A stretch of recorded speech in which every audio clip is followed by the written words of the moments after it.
Hello, my name is Dave Emery, and this is Side 1 of For the Record program number 680. This is another interview with Paul Fitzgerald and Elizabeth Gould, the authors of the book Invisible History, Afghanistan's Untold Story, published this year in softcover by City Lights Books. Paul and Elizabeth, welcome back once again to our airwaves. It's great to be here. Thanks, Dave. Thank you. By the way, this program is being recorded on July 19th of 2009. I'd like to read a quote, as I mentioned at the start of the broadcast, that actually 2 programs ago, and for the record 678, I think in many ways a literary metaphor of your book as a literary cluster bomb. You know, they talk about a bombshell or a blockbuster of a book. A literary cluster bomb, I think, would be a good metaphor, and I'd like to start this interview by reading a bomblet which in some way explodes in all directions, and I think can perhaps mixing a metaphor help to illuminate the real underbelly or the true events of the Soviet occupation or attempted occupation of Afghanistan in the 1980s. On page 285, you quote Cheryl Bernard, who is not only an analyst for RAND Corporation and an expert on the Middle East. She is the wife of Zalmay Khalilzad, who's a very interesting fellow. Perhaps we can talk more about him during the course of this interview.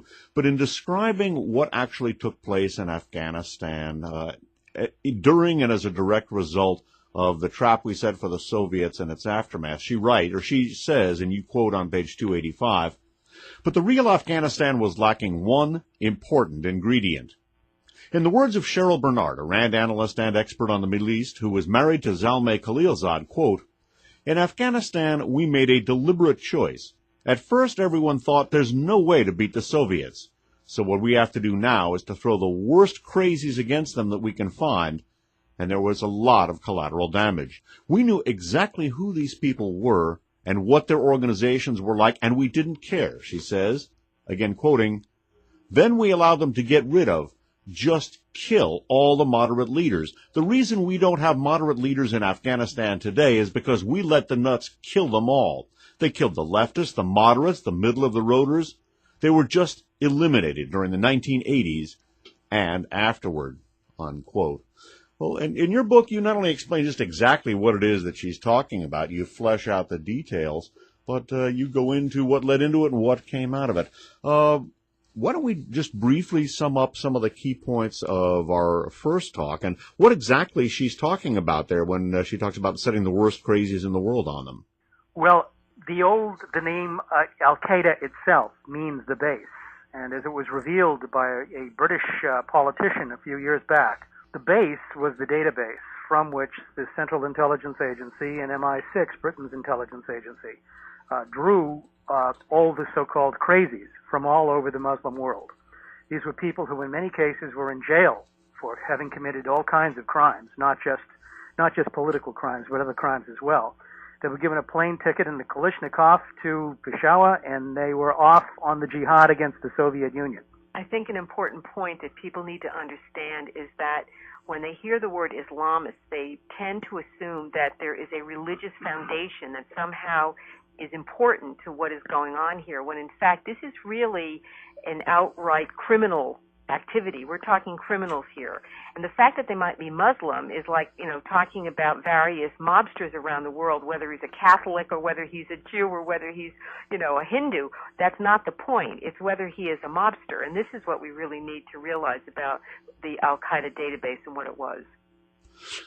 In our last interview, we talked about the importation of a group of professional defense intellectuals, grouped under the name Team B, this done by the elder George Bush, who presented a radically different and more alarmist picture of the former Soviet Union. We also talked about how Zbigniew Brzezinski, a longtime professional Cold Warrior and part of the Eastern European political contingent overlapping the Third Reich that's guided an awful lot of American foreign policy for the better part of the last 100 years. And we spoke about how basically it wasn't the world-gobbling Soviet monster that stampeded into Afghanistan as part of the grand strategy of engulfing the Middle East, but rather they were deliberately lured into a trap. And one of my favorite sayings is an old Turkish proverb that says, "He who tells the truth gets chased out of 9 villages." And during the closing section of our last interview, you talked about basically how you were chased out of a number of different suburbs of what McLuhan referred to as the electronic village in your attempt at telling people what was really going on, including a proposed Soviet withdrawal under Mr. Andropov. Why don't we sort of, I know that's a tall glass of water for one sitting, why don't we try to resume the story at that point, the narrative of that point, and shed light on what exactly Ms. Khalilzad is talking about, what took place in Afghanistan during the 1980s when we were liberating it from Soviet oppression, unquote. We went to Afghanistan in 1981 for CBS News.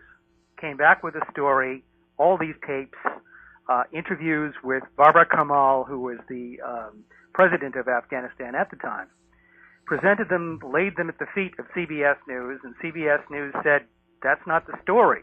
The story is Russians in Afghanistan. There's not much there. I said, well, this is what is going on in Afghanistan. This is a very complicated story. You've got women's rights issues. You've got rebels coming in over the mountains, blowing up power lines and setting, mines in villages. And I said, and the local people are trying to defend themselves against this invasion. And the Barbara Kamal, the so-called Soviet-installed president of Afghanistan, stated clearly. He said the Soviet troops will go home if the United States will stop supporting the insurgency from Pakistan. It was that clear. It was very simple. Well, the guy at CBS News said, I didn't read that story in the New York Times. Then we went back in 1983 in order to hold them to their word. When we took Roger Fisher from the Harvard Negotiation Project, we went out of our way to try to really bring what we consider to be an internationally recognized negotiator who is respected by, all kinds of international entities, including the United Nations. It's certainly in terms of the government that, of the Soviet Union. He went and spoke before we even brought him there. He spoke with all of the various important parties, the Pakistanis, the Soviets. We get to Afghanistan, and Roger comes back from meeting with the Soviet expert, and he's absolutely shocked. He said they are desperate to get out. They really want to get out. He basically told me, he said, we make mistakes, Roger, but, we have to get out of Afghanistan and leave the... He said, we make mistakes, Roger, but we're not stupid. Yeah. You go back to the United States, you tell them that back in the United States that, you just give us a 6-month grace period to save face. We'll back out of here, and then we'll let the Afghans fix this problem for themselves. But once again, he was referring to, the insurgency is the key to understanding how the Soviets were actually kept in Afghanistan. They were basically there to support the government's war against the insurgents. Now, there were definitely a lot of confusion going on inside Afghanistan, too. And that doesn't, that's not there's no question that there's a complexity there. But in terms of the actual stated purpose for the Soviets being present in Afghanistan by the Afghan government, by Barbara Kamal, and by the Soviets, that was it, okay? Take that back, get it on to Nightline with Ted Koppel, and basically the story is presented in such a manner that Roger really ends up having to defend effectively the possibility that they might leave, when in fact the whole point of the discussion was to say it should at least be attempted. So the way in which the story was framed left the audience saying, well, there's no reason to follow this up. That's the feeling you got from watching this Nightline. And this is the kind of attitude that in 1983, we were really very curious. President Carter had labeled this, when the Soviets crossed into Afghanistan, the greatest threat to peace since the Second World War. We wondered, well, if it's the greatest threat when they crossed, wouldn't it be the greatest relief if they left? It became very obvious at that point to us that there was something about keeping the Soviets there that was very much really the operating agenda. And then you end up in 1984 with Charlie Wilson really getting the whole financing of the Mujahideen in high gear. Well, needless to say, the increased financing to the Mujahideen did exactly the opposite. It actually increased the insurgency. So therefore, the effect of Charlie Wilson's whole operation was to keep the Soviets bogged down effectively in Afghanistan for another 6 years before they left actually of their own volition. And we now know, since they dissolved in 1991, they probably left more because they were internally in such a crisis.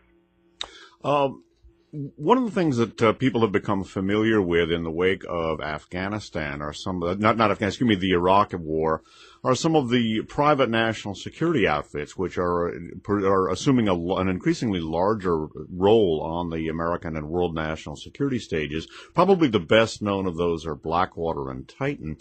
In talking about the development of the circumstances which basically lured the former Soviet Union into the Afghan trap and subsequently kept the water boiling, so to speak, again to mix a metaphor, and particularly kept the heat up on the domestic journalistic / propaganda front. You talk about a number of private outfits overlapping intelligence services of various countries, including this one. I'd like to go through some of those. The one that we have had some discussion of before on these networks, other than the Enterprise, that is the Safari Club. Tell us about the Safari Club. Well, back in the 1970s, it became very difficult for the Central Intelligence Agency to operate out in the open. What had happened was that they were caught. There was a thing called the Church Committee hearings, where the CIA was brought up on all these basically issues that they had been doing from the 1950s and 1960s, overthrowing countries, overthrowing governments, and doing all kinds of illegal things that they were not chartered to do without any oversight whatsoever. And so they got into a lot of trouble. So what happened in the mid-1970s, you had a couple of things happening. The end of the Vietnam War, which was devastating to the military-industrial complex as well as the Pentagon and the authority. And you had these Church Committee hearings, which, as far as the intelligence community and the military was concerned, were undermining the nature of what they got to do. They needed and wanted the ability to operate in secret without really much oversight whatsoever. So what started to happen was that it became so embarrassing for the U.S. government to do these things. They started outsourcing their intelligence work. And one of the ways in which they did that was this group called the Safari Club. Now, this was begun by a number of Middle East security agencies. I think probably the Saudis were probably the most instrumental in this, Saudi intelligence. And what they did was they gathered together the Egyptians and Gaddafi's people in Libya, Saddam Hussein's people in Iraq, and the remnants of the Shah of Iran, Savak, and they put them together into kind of an ad hoc group that would go off and do things that were basically advantageous to the United States, but the United States could step back and, as they say, have credible deniability. The United States could step back and say, we didn't initiate this. And the truth is that the United States may not have initiated it, but it may have been taken on as something that was just basically someone in the field said, gee, it would be great if so-and-so wasn't here any longer. And the Safari Club would organize around this sort of thing. Now, the French intelligence, Alexandre de Méranchet, was one of the people involved in this, and he was the guy who came up with the idea of using the opium in Afghanistan to hook Russian troops. He's credited with that early on in the 1980s. But there is a lot of evidence to indicate that the entire drug operation moved when the United States was in Southeast Asia. There was a huge opportunity for these off-the-books organizations, privatized groups, in order to get involved in this. I mean, using the U.S. military as a cover, which was very easy to do. I mean, the whole situation was so out of control by 1974 and 1975 that I don't think Washington had any idea in terms of what was actually happening in the field. I mean, we ended up actually getting a contact from the London Bureau of NBC. NBC News. This would have been, like 83, maybe? It was later than that. 84? It was probably like 84, 85. Okay. Yeah. Basically, the person called us and said, we'd like any information you have on the drugs that are coming out of Afghanistan. There's so many drugs pouring into Europe and the United States. We heard stories about drugs arriving in Boston, where we live, that were marked, for the Mujahideen. It was that overt. Right. This particular call came from a guy in London, and he said, that London police had just arrested a bunch of guys, he said, with bricks of hashish that were stamped for the freedom fighters on it with a Kalashnikov. There was actually a San Francisco Chronicle, I believe it was, story about, again, bricks of hashish that were turning up in the Bay Area with an emblem of a Kalashnikov and also right. the you logo. mentioned that last time, right. Smoke Russia Away. And this was actually carried in the Chronicle, and this presumably was going to enable the successors to the Summer of Love to do their bit in the Cold War. But So a fair amount of that, some of that has come to light concerning complicity in the narcotics traffic. There are other networks that you talk about that we've never heard of, at least the listeners of this program have never heard about. You mentioned Alexandre de Mélanchet. How about Le Cercle?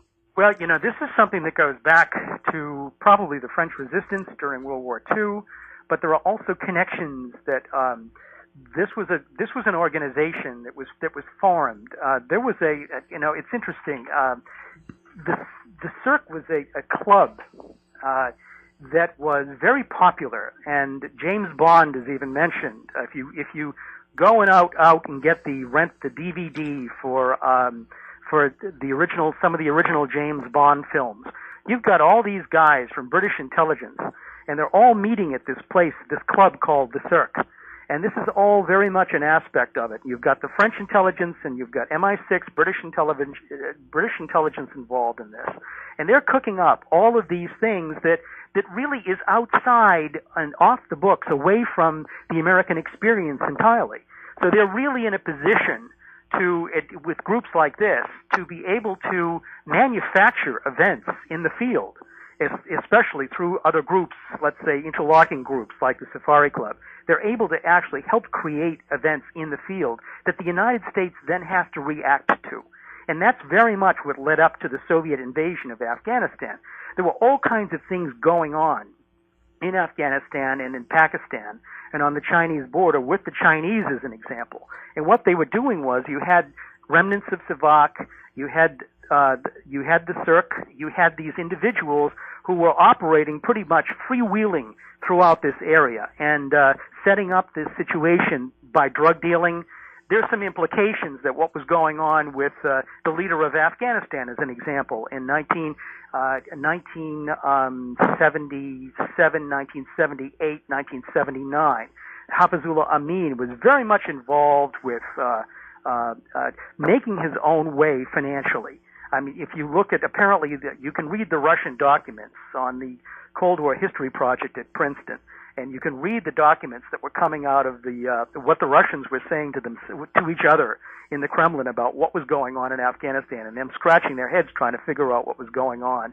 Apparently, at one point, Hafizullah Amin asked one of these Soviet advisors whether he could take all the money that was in a bank account and move it to his own private bank account. I mean, it was that obvious in terms of what was going on in Afghanistan prior to the Soviet invasion. The Soviets are sitting in the Politburo, and Dropov and all of these people, Brezhnev and Kosygin, they're scratching their heads. Kosygin says at one point, he says, "This looks like a detective novel." I mean, it's absolutely amazing. The Soviets were so out to lunch in terms of what was really going on, and they were being played by MI6, by the Cirque, and by this group of the group of ad hoc agencies. Well, apparently, Amin admitted to a KGB agent that he was taking money from the CIA, but he presented it that he was playing everybody, and that was just playing along. He was confronted by the KGB at one point in 1979. And they said, "We know you're taking money from the CIA, and we know you've been seen with these people." And he goes, "Oh, I'm just playing around with them." So, I mean, this is the kind of thing that was going on during that time period. It was absolutely, it was quite bizarre. And the United States, of course, was just simply, you read Cheryl Bernard's quote. I mean, the United States basically said, look, they backed off. I mean, until the summer of 1979. Actually, it was earlier in 1979 that the United States actively began supporting these radical Islamists. When Zbigniew Brzezinski took over the Directorate of Operations at the National Security Council from not from Stansfield Turner, from the State Department, from Cyrus Vance at that point, he really had control of the action arm of the CIA. And he could pretty much do whatever he wanted to do. It's funny because one of the things the CIA has been credited with, for instance, is working in tandem with Pakistan to create the Taliban, which a lot of people probably would be surprised to learn. But this is the kind of thing that was, that now is talked about, but is not really completely understood. I mean, I have a quote here from, this was a conversation that Selig Harrison had with General Zia, in the 1980s when he was still running Pakistan, needless to say, when he was still alive, talking about General Zia spoke. This is the quote from Harrison. General Zia spoke to me about expanding Pakistan's sphere of influence to control Afghanistan, then Uzbekistan and Tajikistan, and then Iran and Turkey. Harrison said that design continues. General Mohammad Aziz, who was involved in that Zia plan, has been elevated now to a key position by Chief Executive General Pervez Musharraf. So this idea of what was going on when all the money was being funneled through Pakistan, that there were plans afoot through Pakistan that clearly had to do with these intelligence operations connecting to other intelligence operations in Europe and, continuing to grow. And of course, what the center of the operations for this was the Bank of Credit Commerce International, the BCCI, and what that was doing was that was based out of London. That was pretty much MI6's idea, and what they were doing was they acted as the exchange for the Saudis, for the Saudi intelligence, for CIA, for MI6, for French intelligence. They acted as an off-the-books agency, and what they did was they banked the money. They were the ones who were responsible for the drugs and the drug trade and privatizing the drug trade and the weapons trade, which got so out of control that now we know that 93% of the world's heroin comes out of this part of the world, and nobody, for some strange reason, nobody can seem to do anything about it. Well, it's interesting, too, when you consider the fact that when President Carter left office, he became a spokesman for BCCI. And so when you really begin to look at the lineage of Carter being the one who inaugurated this plan with Brzezinski that actually triggered the Soviets to enter Afghanistan, that then created the process that allowed the Reagan-era arms buildup that took over for the 80s to just sail through with no questions asked for the entire decade. It literally was they got anything they wanted and more. And what's interesting too about it is that a lot of the aid agencies that suddenly appeared to help the poor Afghan refugees in 1981, 1982, that grew up out of this were all part of the CIRC. They were all coordinated out of London. There were a bunch of people that were there. One more before we sort of take a look at some of the ramifications of this privatization of intelligence and foreign policy. One individual player I had not heard of before reading the book, and that is, I believe it's I6, another derivative of British intelligence. Tell us about I6, and then let's talk about what happens when you sort of create foreign policy and intelligence tranches, so to speak, which is kind of what they're talking about here. MI6 is the foreign intelligence operation of British government. They're our form of central intelligence. Right. As opposed to MI5, which is the FBI. That's their internal security structure. MI6 has got its fingers in a lot. You've got to look back, I suppose. You have to look back to the origins of intelligence operations. Paul, I just wanted to butt in very briefly. What I was really talking about was I6. I think it's something like the 6th International. It was a British intelligence operative who was talking about I6 as opposed to MI6, or was it L6? Did I misread it? No, it's the international. It's right. I6. Right. Is it's the 5th International. Right. Well, yeah, and then a British intelligence wag, I guess, or a guy, an operative with a bad sense of humor, called this particular private outfit, I believe, I6, and this was one of the networks that was working with these other players that we've already enumerated. Well, the interesting thing about that is that this was a breakdown of the way in which a lot of the people who had come out of the Bolshevik Revolution. This is what's so interesting about the intelligence communities and the war that we've been fighting in the West against the so-called Soviet Union was that you had this thing called the Russian Revolution, the Bolshevik Revolution, and of course you had guys like Lenin who were living in New York City. Lenin and Trotsky. Trotsky is an example, who were living in New York City during that time period, who were basically sent back by funding from bankers in the United States to go back to the Soviet Union and help them form a government. And so you've got this kind of intrigue that goes back to prior to World War I, the development of communism. And of course you've got state communism going on in the Soviet Union between Lenin and Trotsky. And what happens is that over time, Trotsky, who was very much integral in terms of forming this thing, winds up coming up against Stalin. Stalin is a Russian nationalist. He's actually from Georgia, but he turns out to be a nationalist. And he believes, as opposed to spreading communism around the world, what he's going to do is he's basically going to, to use it to reestablish the Russian Empire. Okay? I mean, the pan-Islamists really would be much more in line with Trotsky, for instance, in terms of that philosophy, worldwide coverage. One of the things that we do in the book is that we show the evolution of the Trotskyite thinking. Trotsky winds up being expelled from the Soviet Union. He winds up going to Mexico, but he winds up really inspiring a lot of Western intellectuals who believe that the so-called communist revolution, which was spelled out in their International, had gone wrong. That Stalin had got it all wrong. That Stalin's followers were brutal. That this was not really communism, and that the Trotskyites were really going to spread this international communism. So what happens is that you've got this guy named James Burnham, who is kind of he embodies the Western idea.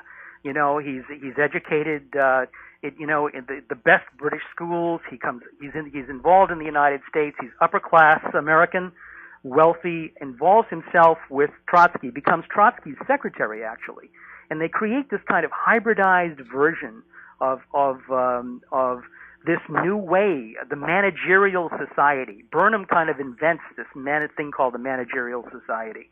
And what happens is that over time, Trotsky's whole idea for communism, and all these guys who were Trotskyites originally back in the 1930s and 40s, they move from spreading international communism to spreading international capitalism.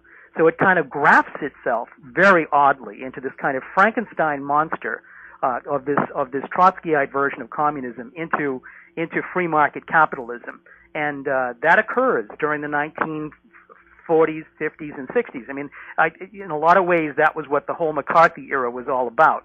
There were a lot of communists who were involved in this process, but they had been transformed to capitalists.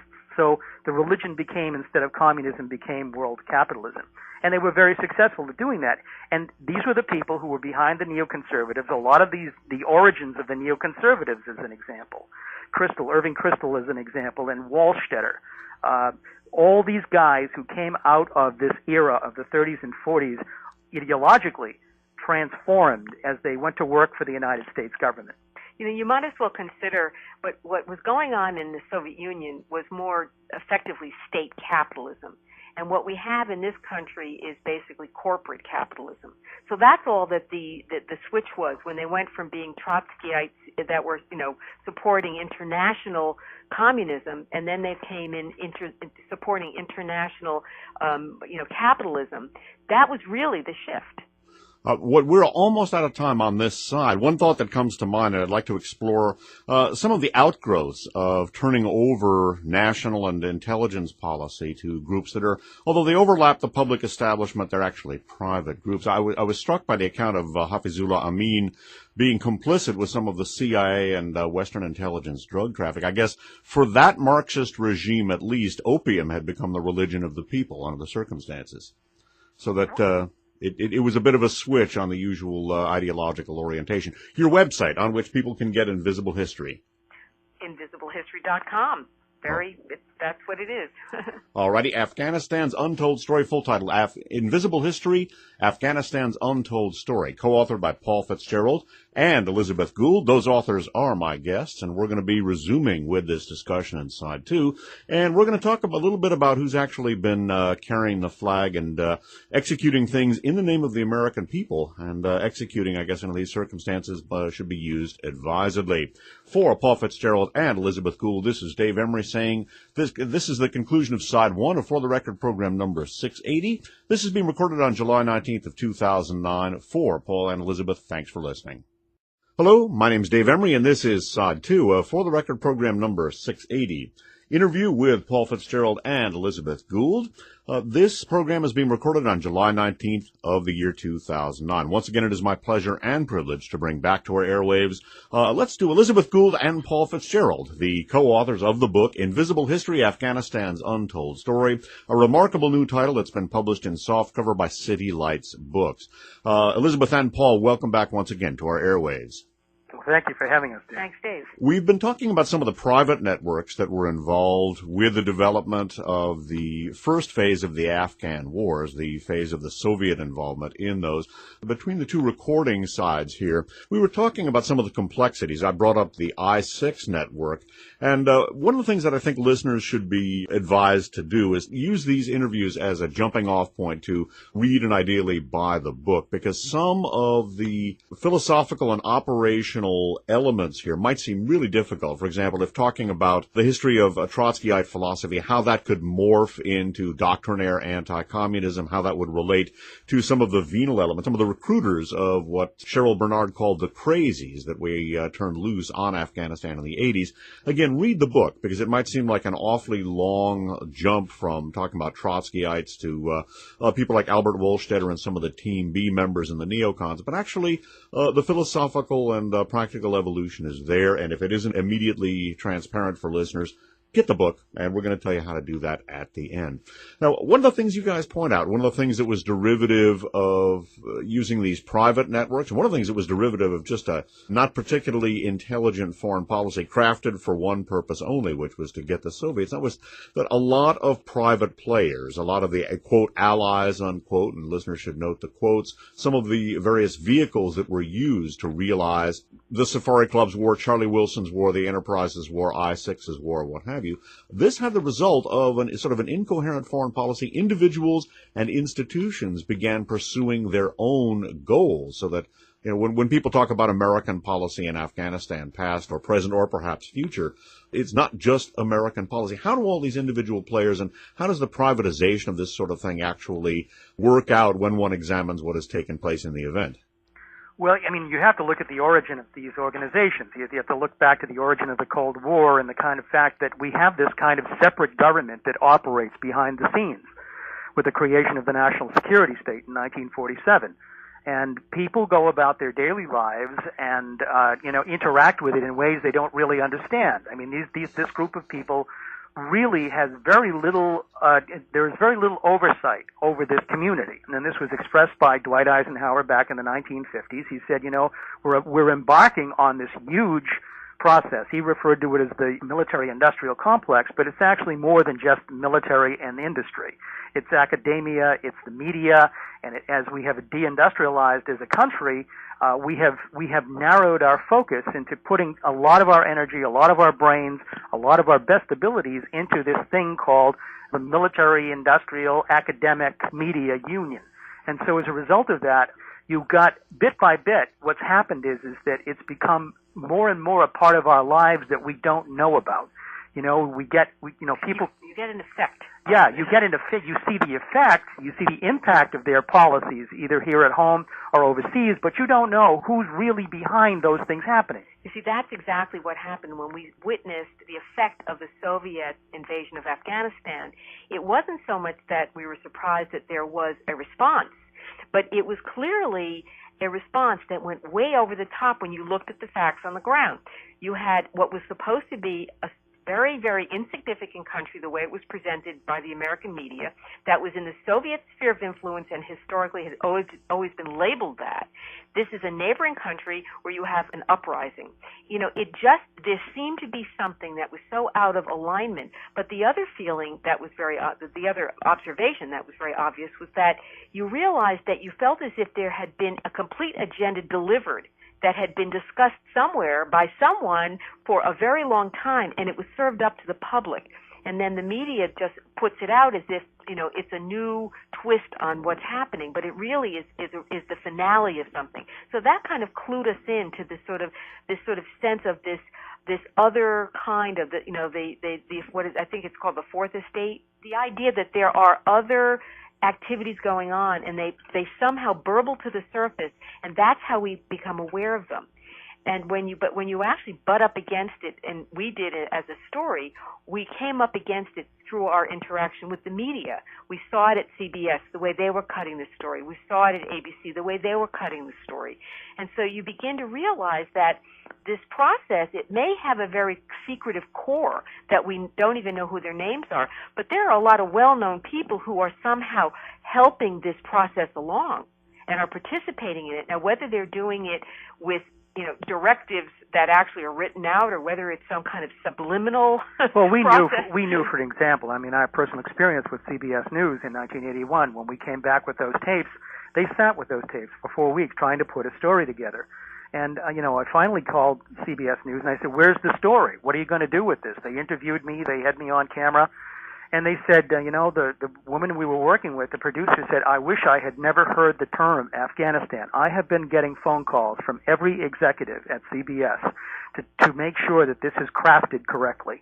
And that was something. They said, I don't even know if there's going to be a story that's going to air. We were actually told by people we were working with at ABC that they had been contacted by, I think it was Freedom House, yes, about the fact that why ABC allowed our footage from Afghanistan to be shown.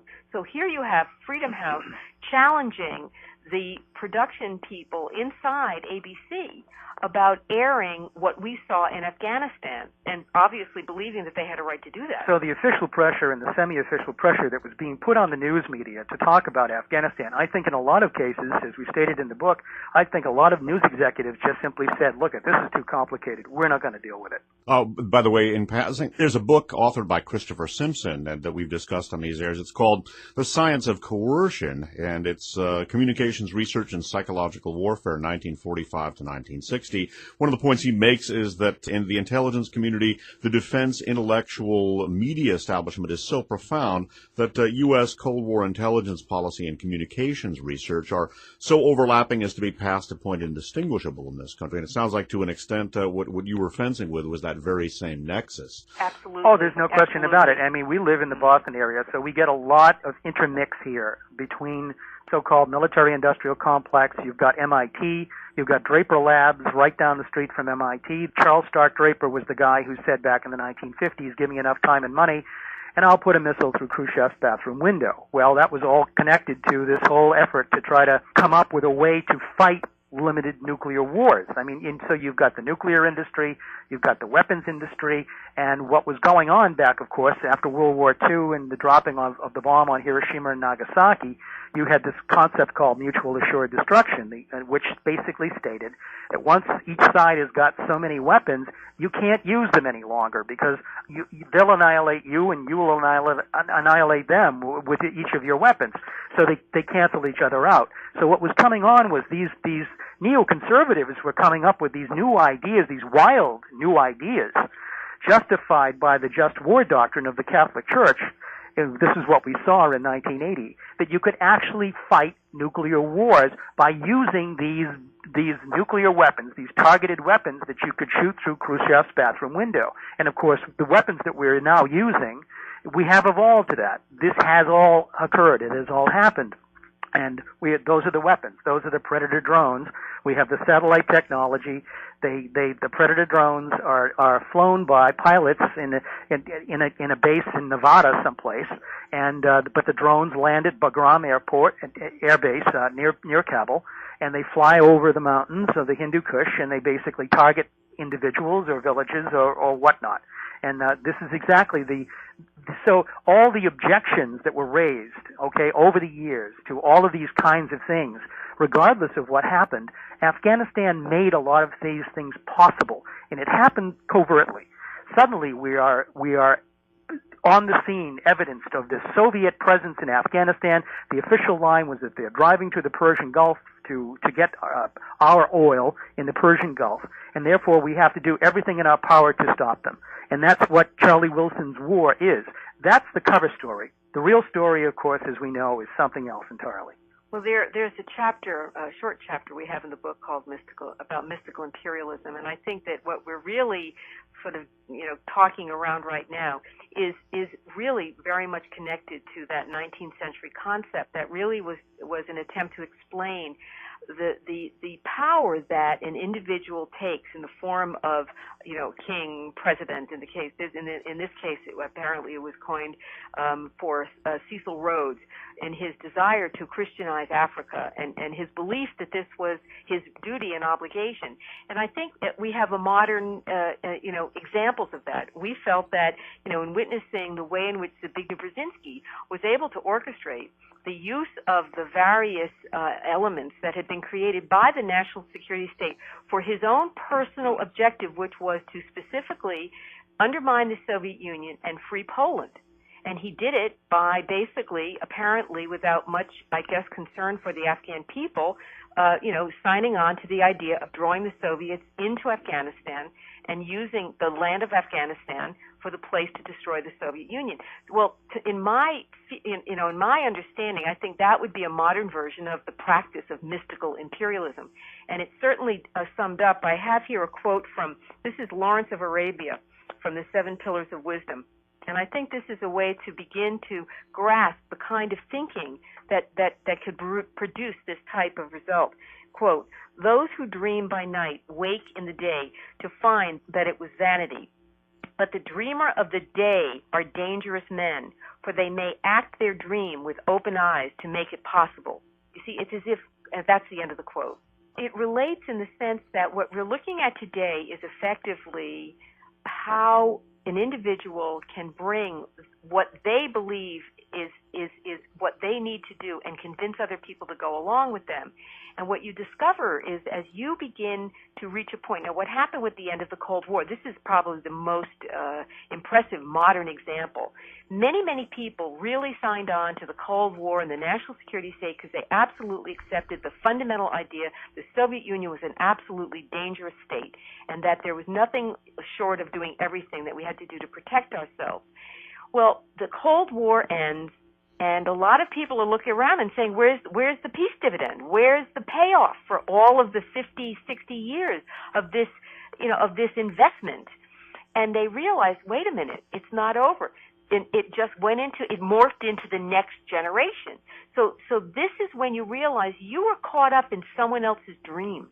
But for them, for the ones who were still pulling it along, now it's Muslim extremists. It's Al Qaeda. There's always going to be something. They're never going to stop. And I really think there's a lot of people inside the institution who are aware of the fact that we're on a train ride with the train's out of control. I mean, Milt Bearden said in an interview a couple of years ago. Milt Bearden is an ex-CIA guy who ran the operation during the 1980s from Pakistan.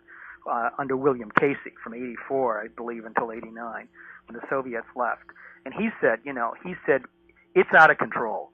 He said, now we're just caught up in this whole idea. We're moving from war to war. He said, there's no reflection on why we're even doing it anymore. He's a good example, by the way, of someone who accepted the idea that the Cold War was justifiable to him. And anything we had to do to the Soviets was justifiable. But when the Cold War ended, he's one of those people who stepped out of whatever that miasma was. And woke up. Exactly. One of the things, after the Soviets left, obviously, it wasn't the end of the difficulty. If anything, things over the long haul may have gotten worse. Obviously, the United States has thousands of troops. Other countries have smaller numbers in Afghanistan fighting Taliban and al-Qaeda-related elements, some of which are based in some of the tribal territories in Pakistan, whose genesis we talked about in our last interview and discussion of the Durand Line. But how did we get from there to here? And in particular, one of the points that you make, and we've already touched on it, but that what we in this country say are presented with as American foreign policy is not necessarily American. It isn't even what is being generated in Washington, Langley, or whatever. The role of private players, and before leaving that subject, if you could detail for us one of the more astounding of the little bomblets from this literary cluster bomb. You talk about in the late 70s when Bill Clinton was president, and elements of the military dispatched U.S. Special Forces to begin training Pakistani Special Forces in techniques which were ultimately going to be put directly to work for al-Qaeda / Taliban, etc. And the Clinton administration knew nothing about this. Right. This was in the late 90s. Right. Yeah, in the administration, JSETs, I think they're called. There was a special program that the Pentagon had with the Pakistani military where they would go in and they would train them in these advanced terrorist techniques, and that's all they were. and they were training them at a lake that was near the border with India. Of course, as I'm sure your audience knows, there's been a constant conflict between Pakistan. Pakistan's big issue is this line of control in Kashmir between India, this contentious area in India between India and Pakistan. And so, as a result, anything that you train the Pakistani armed forces for, it is well known that they are going to utilize it. They're going to use the money, they're going to use the training in order to overcome whatever resistance they're finding in the state of India. And so this is what was going on. There was not a private group. This was a government group, came out of the Pentagon, were training these Pakistani commandos in terrorist techniques, how to blow up towers, how to, do whatever terrorists need to do under the circumstances.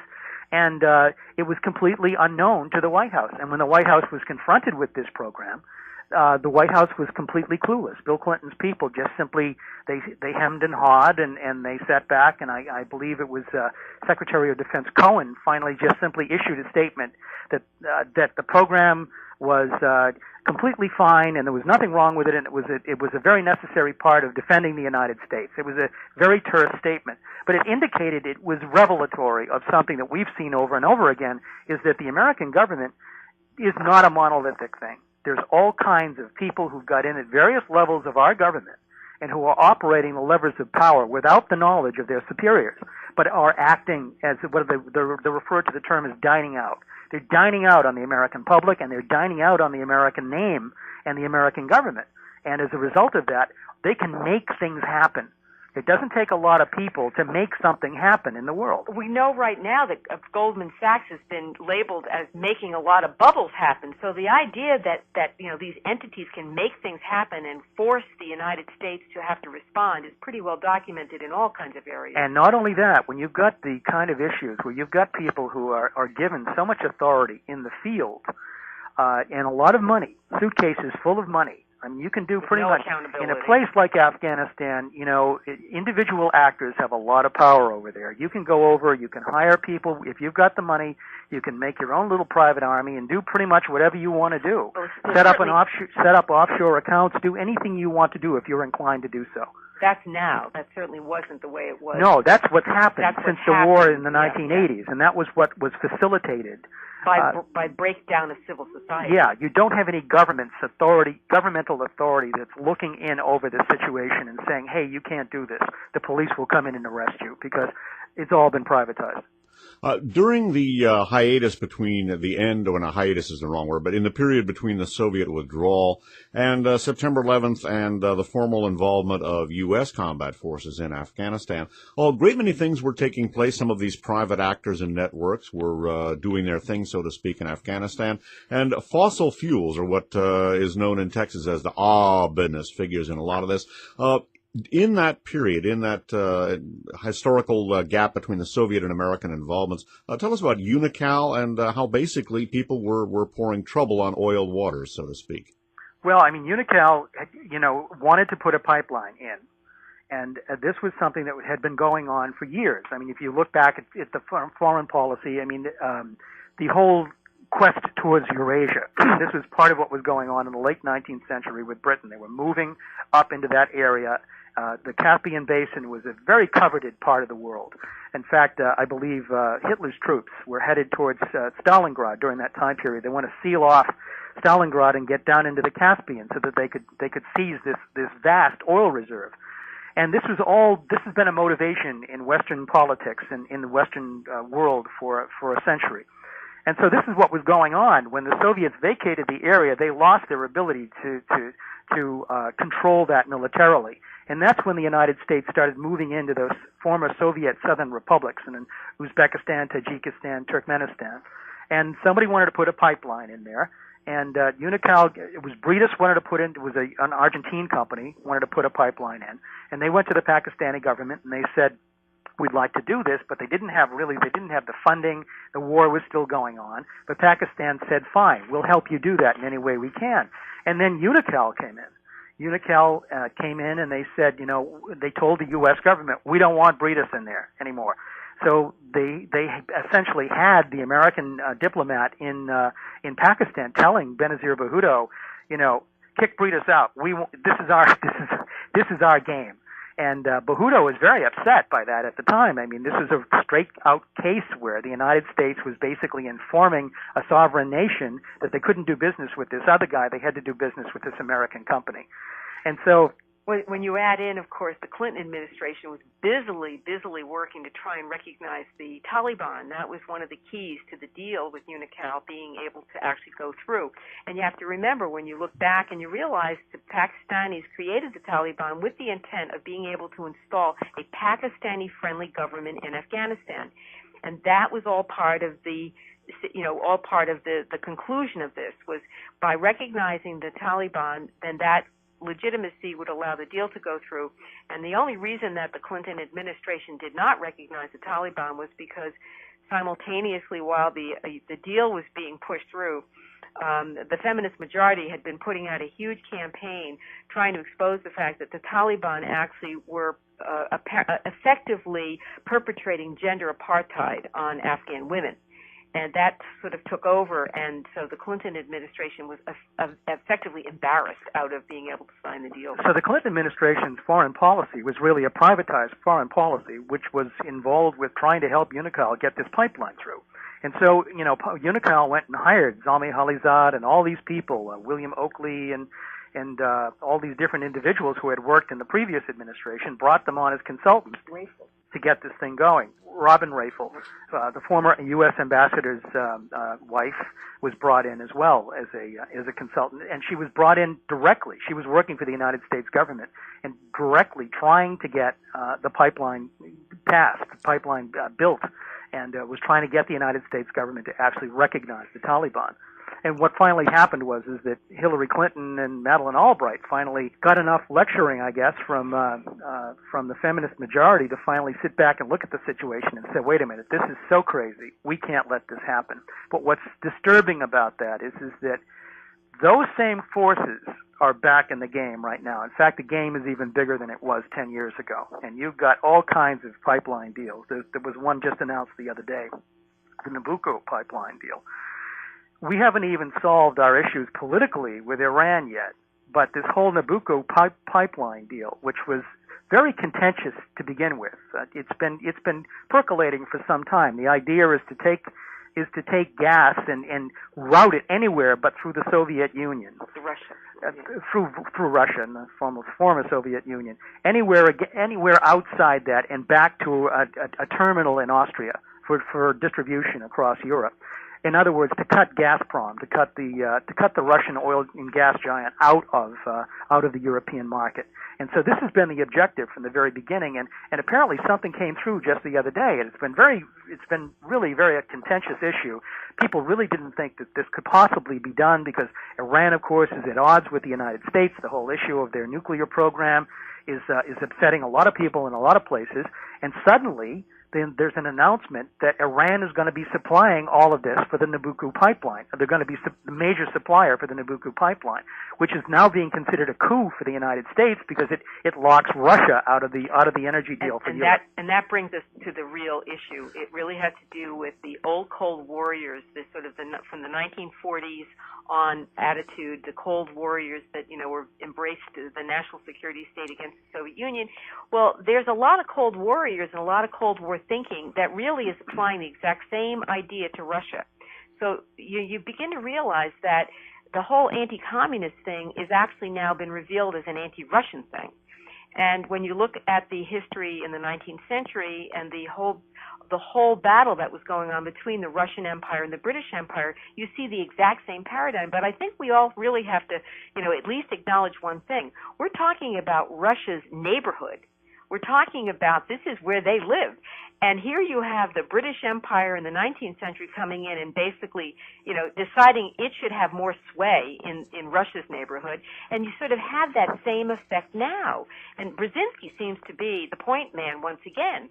He's absolutely still carrying his agenda, his Russophobic agenda, and he's talking very much into Obama's ear. He's probably one of the key people who would like to see the Russians completely cut out of any kind of normalizing of relationships with the United States. This whole this world situation, of course, is now focused around this particular area, given the fact that the United States economy is in. There's a lot of questions about the leadership of the world economy by the United States and whether the world will continue to trade in dollars, as an example. You have the BRIC economies, the Brazil, Russia, India, and China. And recently, at one of these international meetings, Brazil and China agreed to trade with each other with their own currencies, not in American currency, not in the dollar. So these are the kinds of things that are beginning to develop. So we're really looking at we're looking at the beginning of an era, and I'm really getting the impression something's going to have to give here, very sooner or later. Russia has already been. NATO was not dissolved at the end of the Cold War. The Warsaw Pact was dissolved, but not NATO. The policy of the United States has been to ring the former Soviet Union, ring Russia in these old Eastern European countries and towards their southern border with an anti-ballistic missile shield. This is not fooling the Russians. I mean, it may be good PR for the United States, but it's not fooling the Russians. They're looking at this situation as very threatening to their existence. At which point, this is the question, at which point is both China and Russia going to look at the United States, the number of bases that they're building, the kind of policies that they're taking, building oil pipelines around and through their competition so that they can choke off either Russia and China. At what point are they going to say, wait a minute, you're not going to do this to us anymore? And what is going to happen when they do that? Okay, because that's what we're headed to. This is a very similar time period to where we were in 1979 in the lead up to the Soviet invasion of Afghanistan. The Soviets looked at the situation coming out of the Carter administration. They looked at Zbigniew Brzezinski and his history, and they said, we know who this guy is. We know what his intents are. There is absolutely no point in negotiating with the United States under the circumstances because we got nothing to lose by going into Afghanistan. We're in a very similar situation right now with these kinds of things. And if the United States pushes this thing too far, if in China, which holds an enormous amount of U.S. debt, the note on an enormous amount of U.S. debt, and a lot of their accounts are in dollars, if they finally look at the situation and say, wait a minute, we're paying the United States to lock up the energy supplies of South Central Asia and these pipeline routes that we're going to need for the next 100 years in the development of our economy, that's not going to work either.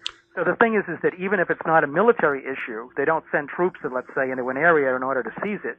It is a financial issue, and that's on the horizon. And we also really like to remind people that we are in the 21st century, but what we're really living with is 19th century British colonial sort of leftover foreign policy that was picked up by the United States. It morphed in, and again, considering the attitude towards Russia, it just morphed into the 20th century. It became the Cold War. Well, and I'd like to explore the transition from the 90s to what happened in the earlier part of this decade and how this is now playing out. We are all out of time, so we're going to have to do that in a subsequent interview. Your website, Invisible History. Tell us about it. InvisibleHistory.com, and in the book, there's a link to our publisher right on the website. All righty. And I want to stress to listeners, we've only got about 2/3 of the way through the book. We haven't even gotten up to September 11th and the U.S. major involvement there. So as they say in old time radio, stay tuned because this concludes side 2 of For the Record program number 680, interview with Elizabeth Gould and Paul Fitzgerald.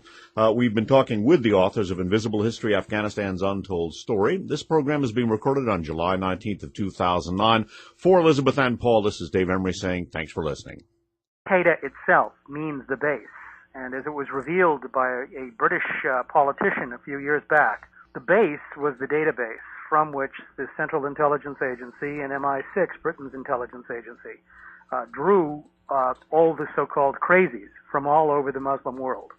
These were people who in many cases were in jail for having committed all kinds of crimes, not just political crimes, but other crimes as well. They were given a plane ticket in the Kalashnikov to Peshawar, and they were off on the jihad against the Soviet Union.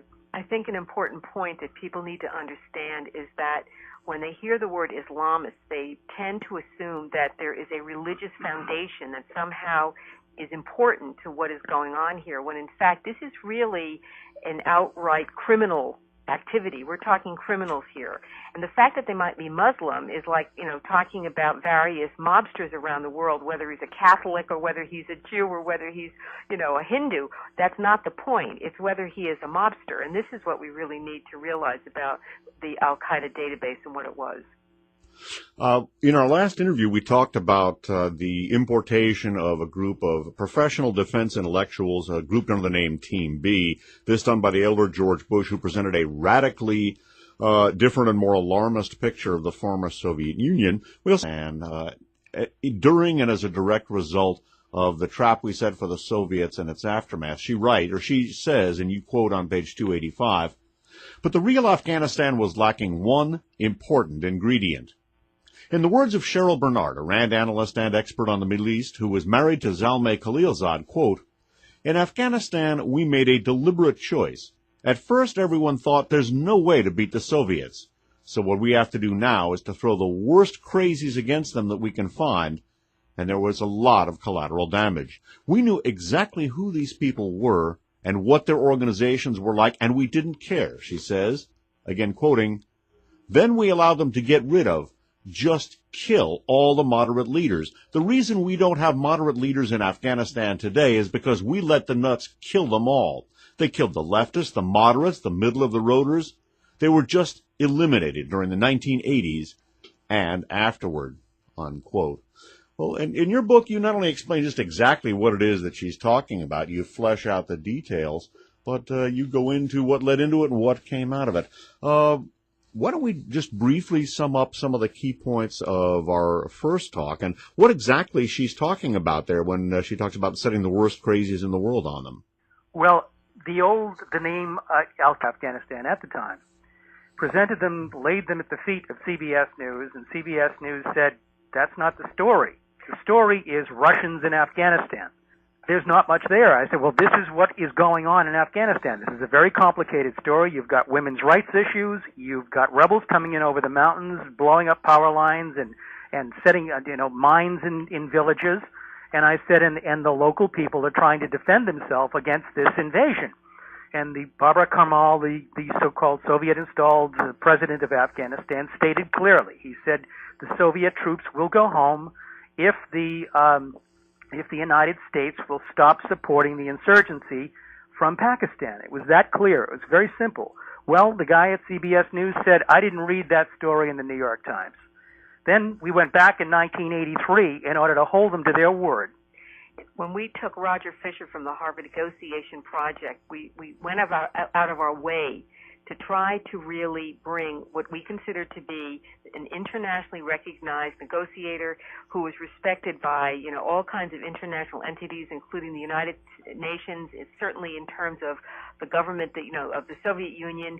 He went and spoke before we even brought him there. He spoke with all of the various important parties. We talked about how Zbigniew Brzezinski, a longtime professional Cold Warrior and part of the Eastern European political contingent overlapping the Third Reich that's guided an awful lot of American foreign policy for the better part of the last 100 years.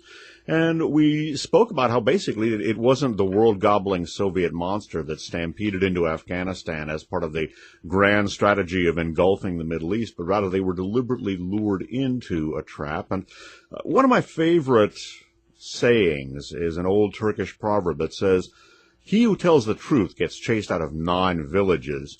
And during the closing section of our last interview, you talked about basically how you were chased out of a number of different suburbs of what McLuhan referred to as the electronic village in your attempt at telling people what was really going on, including a proposed Soviet withdrawal under Mr. Andropov. Why don't we sort of, I know that's a tall glass of water for one sitting, why don't we try to resume the story at that point, the narrative of that point, and shed light on what exactly Ms. Khalilzad is talking about, what took place in Afghanistan during the 1980s when we were liberating it from Soviet oppression, unquote.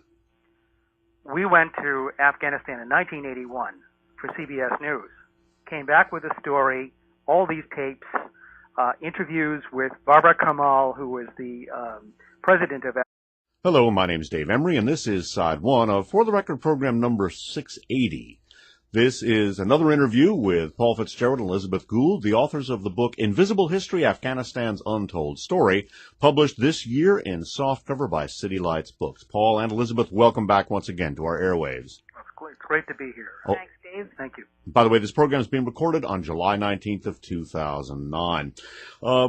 I'd like to read a quote, as I mentioned at the start of the broadcast, that actually 2 programs ago, and for the record 678, I think in many ways a literary metaphor of your book as a literary cluster bomb. You know, they talk about a bombshell or a blockbuster of a book.